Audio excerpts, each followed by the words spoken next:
Weekly meal prep as a mom of 4.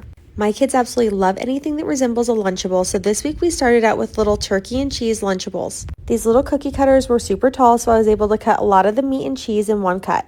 And before anyone comes at me for wasting all this extra meat and cheese, put this to the side because we're going to use it in one of the later recipes. Once all the meat and cheese was cut, I put it in these little stainless steel Lunchable containers. Then each of them got a stack of crackers and some fruit. This will definitely become a weekly staple for their lunchboxes because the kids absolutely love them. Then we've always got to stock the freezer with Uncrustables. This week was PB and Fluff, which is one of my kids' favorites. Once the peanut butter and fluff are mixed, I put a scoop on each piece of bread. Then we cut it with my favorite Uncrustable maker.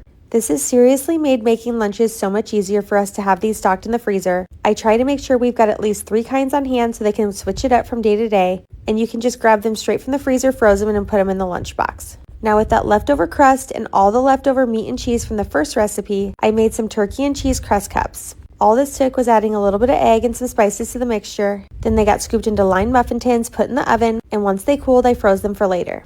Next, I was on to stocking the freezer for breakfast. I've shared this before, but my kids absolutely love biscuit and gravy pucks. Freeze the homemade sausage gravy into small scoops or in ice cube trays. Then once frozen, put one piece in a separated biscuit and pop those in the oven. I froze the leftover gravy, so I've got extra pucks in the freezer for later. Then my kids requested pumpkin muffins one more time, and then I'm probably going to move on for the season. This recipe is delicious and it makes 18 muffins, which is great for our large family. Everything gets dumped into the mixer. Then again, we scoop this into lined muffin tins. And when they're baking, I always make the icing. I will tell you though, these are really delicious with or without the icing, so if you want to cut down on the sugar, you can definitely leave it off. The icing is a simple cream cheese icing mixture, and I like to put mine on using a piping bag.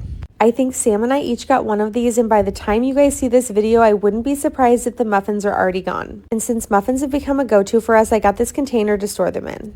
Now this next recipe is for Sam and I. This was homemade brown sugar espresso shots. Each of these little jars gets a scoop of brown sugar, then we pour in the espresso and store them in the fridge to pour over ice later. This is such a fun, easy way to make coffees at home. Then if you've been following for long, you know I have to make a dip each week. These are great because my kids can have them for snack at home or at school, and they can throw them in their lunchbox. This week was high protein ranch, which is basically cottage cheese and ranch powder. Then I always serve it with carrots and cucumbers, and we're ready to go. This is definitely one of the ones I grab the most for myself as well. And I always try to end meal prep with a family dinner, and this week was meatball sliders, and these were so good. It was the easiest recipe using Hawaiian rolls, and we will definitely be making this on repeat. And while they were baking, I used frozen cookie dough from past meal prep to make some cookies to celebrate Sam's birthday.